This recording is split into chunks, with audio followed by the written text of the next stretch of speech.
When I first started practicing, there was no fault. So you had to prove cruel and abusive treatment to get a divorce. You'd bring two witnesses in, and the witnesses had to talk about the effect on the litigant. It was horrible. Kind of the middle to late 80s, we started to see very, very young children in practice who were experiencing severe depression and anxiety. And so I brought together a group of mental health professionals, and we were all seeing it.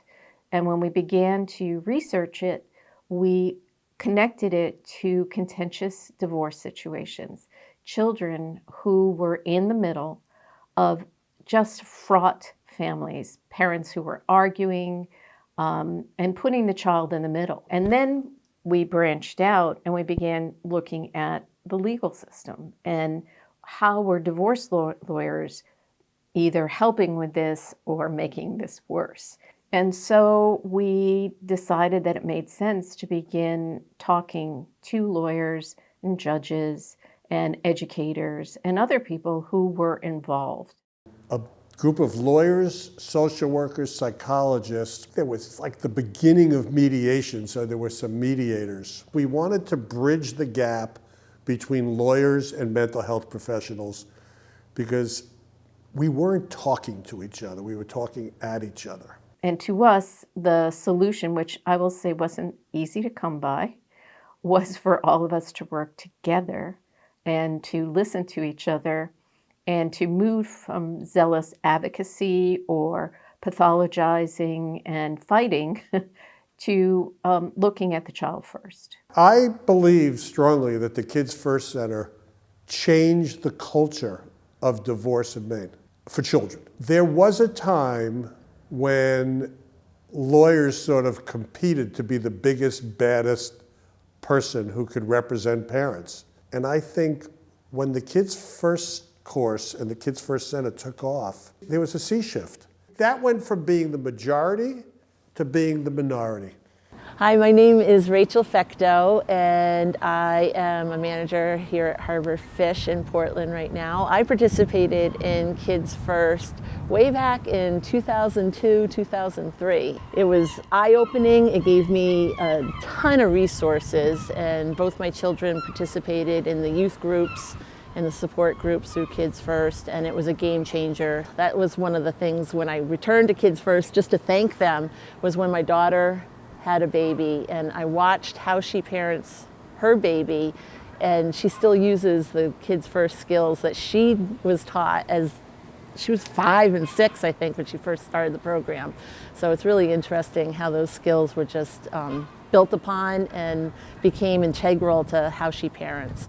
My name's Andrew Frawley. My name's Caitlin Cooper. We just finished the iCope program successfully. Andrew and I have been divorced for about 6 years, and in that 6 years, we have been in and out of court religiously. It got to a point where it was so ugly that we just decided not to talk at all. We were just hurting each other's feelings, which in turn has really hurt our daughter. She knew things were going on, and that was very apparent, and she started acting out and having behavioral issues. That was a huge red flag that there was certainly things that needed to be changed. I'm Susan Wiggin. I'm a social worker by training, and I've been with Kids First since they were open for 9 months. But based on our founders and sort of their genius and how they look at it, it is multidisciplinary. So there's always a specialist in family law, and there's always a mental health practitioner. We say this in the class a lot, is that your kids can't wait. We can't freeze dry a kid. We can't put them on layaway for a little while.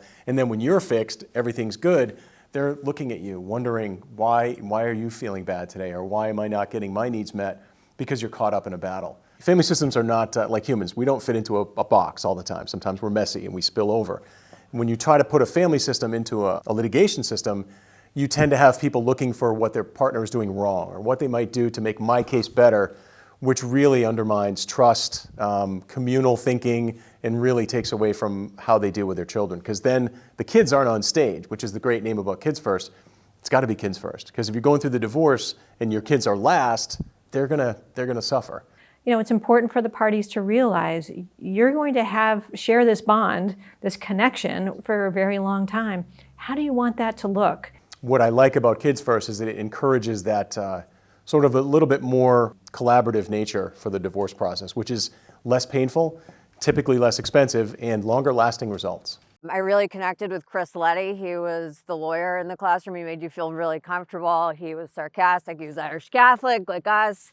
And he kind of described, because he's been in family law before, what it's really all about, and I agreed with him. He shared his legal standpoint and gave us, facts and stuff, and was able to interject and stop people from like what it would look like in court. And then the counselor was kind of able to share with you like what the child sees. And, something that really stuck out to me was in the beginning of class, they said like, it's not fair for the child to go to an event and have to pick which parent to go to first if you're sitting on opposite ends. And that's so me and Andrew. It just resonated with me, and it isn't fair. How do you approach that I'm moving out conversation?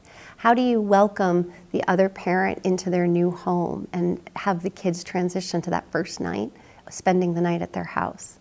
I as a professional, I can help a lot, but I can't explain those things. And that's what Kids First does. Our relationship changed, and kind of the way I looked at things changed. Your court case gets paused, and in the beginning they're very clear about whatever is said in the class stays in the class, and it's not going to be held against you, which is very different than the way the court system works, right? So when you talk to your co-parent when you're in litigation, everything you say to them is like, it comes back to you, right? And in ICOPE, that all gets kind of stopped. So it gives you a place where you can actually be honest with each other. And we hadn't done that in a very long time because we were so afraid of being honest because it gets thrown back at you. It gets used against you.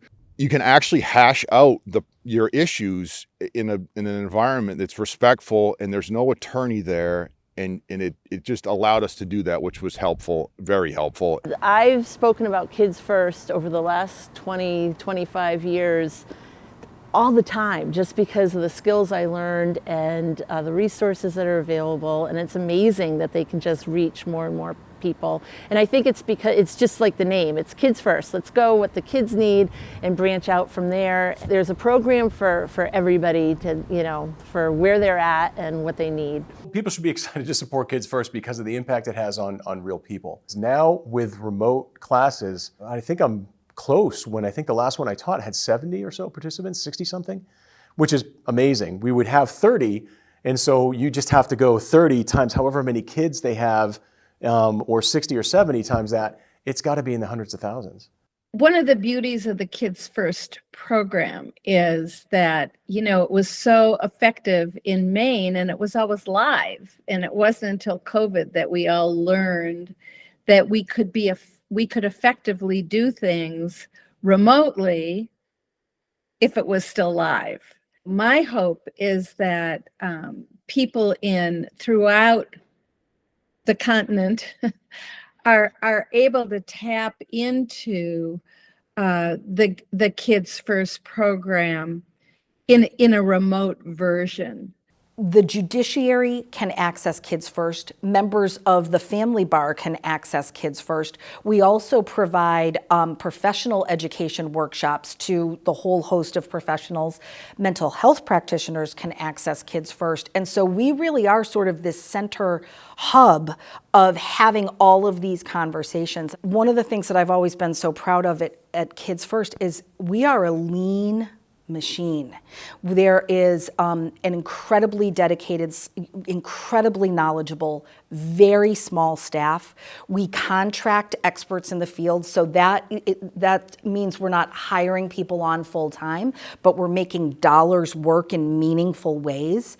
And then in doing it smartly and efficiently and with our online reach, your donation dollars are going directly to impacting families in every corner of the state. We're now at the point that if people have internet connectivity, they can have access to this material with no barriers. And we're also, in effect, helping guardians ad litem to do their jobs, family lawyers to do their jobs, mental health clinicians to do their jobs, and maybe most importantly, the magistrates and judges to do their jobs, by way of helping parents to be empowered to do their jobs and not relinquishing that power to someone in a black robe, as they're often so readily wanting to do before coming into contact with Kids First. So it's Kids First rocks. Yeah. So I'd like to thank the multitude of people that make this work possible, including the staff, our facilitators, the board of directors, our funders, individual donors, our corporate sponsors, and particularly I want to thank the parents that come to our program. It is a privilege to be able to share some time with you in order to help you go through what may be some of the most difficult times in your life. We want to welcome all of you to the First Step program. I'm Susan Wiggin. This is Chris Letty.